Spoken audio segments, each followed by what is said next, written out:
Hi! Hello! నమస్తే. Welcome to Telugu ప్రభ. నేను మీ journalist Shivajyothi. ఒక సాధారణ వ్యక్తి పెన్షన్ రావాలంటే ఎన్నో కష్టాలు పడాలి. అయినప్పటికీ తను ఎన్ని జాబ్‌లు చేసినప్పటికీ తనకు చివరకు వచ్చేది ఒక్క పెన్షన్ మాత్రమే. అదే రాజకీయ నాయకులకు ఎమ్మెల్యేగా, ఎంపీగా 2 పెన్షన్‌లు తీసుకుంటున్నారు. ఒక పొలిటీషియన్‌కి ఒక పెన్షన్ మాత్రమే ఉండాలంటూ ఇప్పుడు మన ముందు ఒక సాధారణ వ్యక్తి ఆ విషయంపై మాట్లాడుతున్నారు. ఎవరో కాదు డబ్ల్యూడి గణేష్. హలో అండి. నమస్తే. నమస్కారం.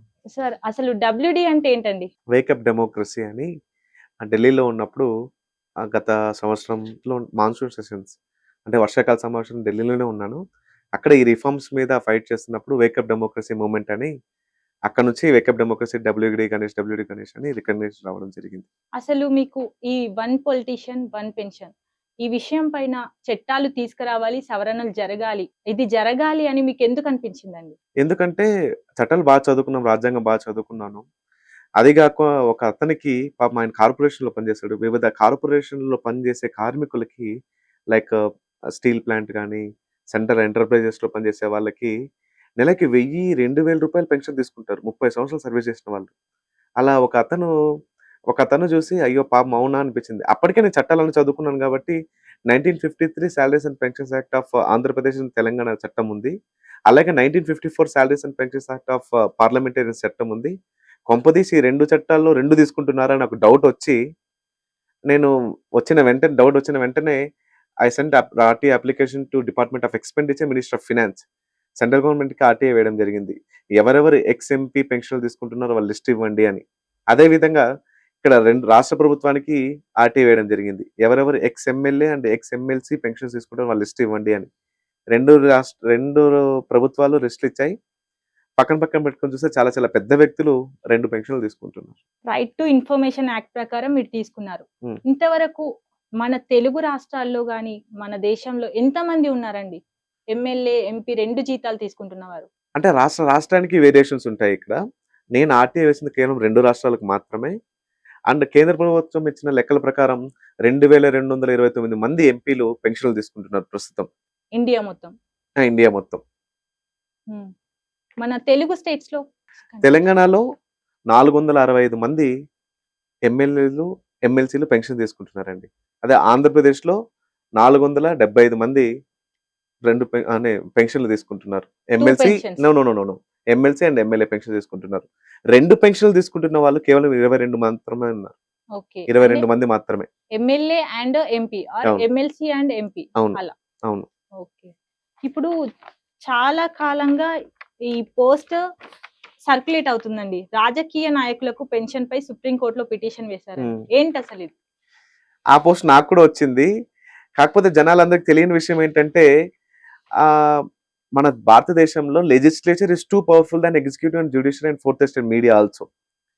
చట్టాన్ని సవరించే అధికారం, చట్టాన్ని తయారు చేసే అధికారం కేవలం శాసన వ్యవస్థకు మాత్రమే ఉంది. న్యాయ వ్యవస్థకు కాదు. అందుకోసమే సుప్రీం కోర్ట్ 2018లోనే ఈ భారత ఎంపీలపై, పెన్షన్‌లపై వేసిన ప్రజా ప్రయోజన వ్యాజ్యాన్ని అంటే పబ్లిక్ ఇంట్రెస్ట్ లిటిగేషన్ బిల్‌ని కొట్టివేసింది. డిస్మిస్ చేసింది. ఈ చట్ట సవరణ చేయాల్సిన అధికారం మాకు లేదు.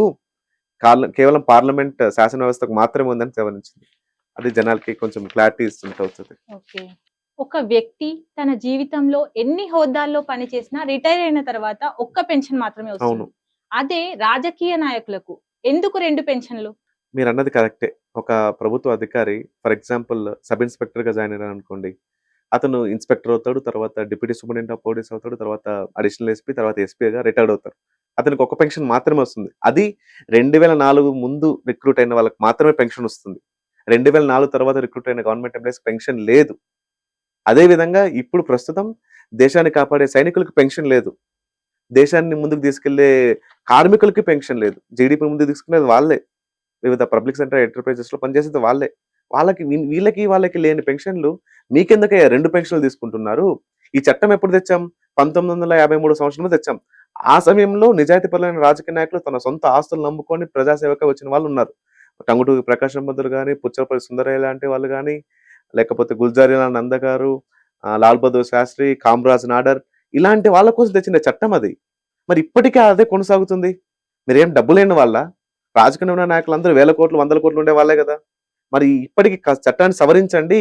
ఒక పెన్షన్ మాత్రం తీసుకోండి అని ఫైట్ చేస్తున్నాను. చాలా మంది ఏమంటున్నారంటే, చట్ట ప్రకారం వాళ్ళు పెన్షన్ తీసుకుంటారు కరెక్టే కదా అంటున్నారు. అదే చట్ట ప్రకారం 1971 సంవత్సరం వరకు మనం వివిధ రాజ సంస్థానాలకి పెన్షన్లు ఇచ్చాం. మీకు ఐడియా ఉంటుంది.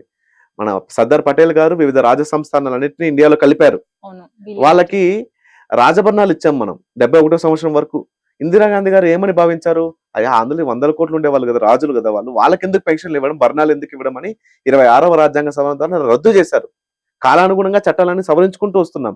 అదే విధంగా 1953, 54లో చేసిన చట్టాన్ని ఇప్పుడు సవరించండి అయ్యా, మీకు 2 పెన్షన్లు ఎందుకు, ఒక పెన్షన్ సరిపోతుంది కదా అని నేను పోరాటం. 1953 పెన్షన్స్ యాక్ట్ ద్వారా ఇప్పుడు ఒక్క రాజకీయ నాయకుడికి ఎన్ని పెన్షన్స్ రావచ్చు అని చట్టం ఉంది. అండ్ మీ ఒక్కరి ద్వారా ఈ సవరణ సాధ్యమేనా? ఖచ్చితంగా. First me question 1953 salaries and pensions act of Andhra Pradesh and Telangana గురించి మాట్లాడతాను. ఒక రాష్ట్ర ప్రభుత్వం ఒక్క పెన్షన్ మాత్రమే ఇస్తుంది. మీరు ఎమ్మెల్యేగా చేసినా, ఎమ్మెల్సీగా చేసినా ఒక్క పెన్షన్ మాత్రమే ఇస్తుంది. ఓకే, అది క్లారిటీ.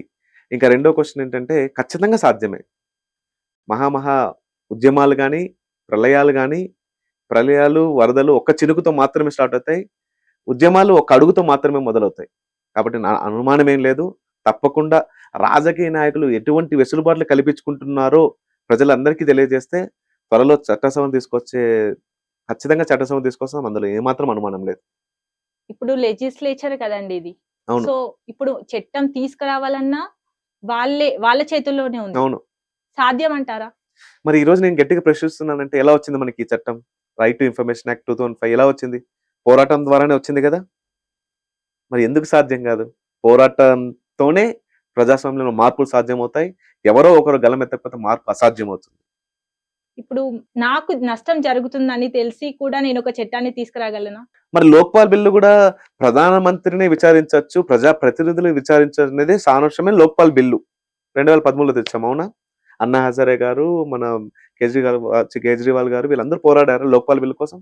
మరి వాళ్ళకై వాళ్ళు విచారించుకునే చట్టాన్ని అమలు చేసినప్పుడు ఇవెందుకు చేసుకోరు? ఖచ్చితంగా మార్పు వస్తది. అనుమానం ఏం లేదు ఇందులో. We are going to bring the change from government of state governments and along with the central government too.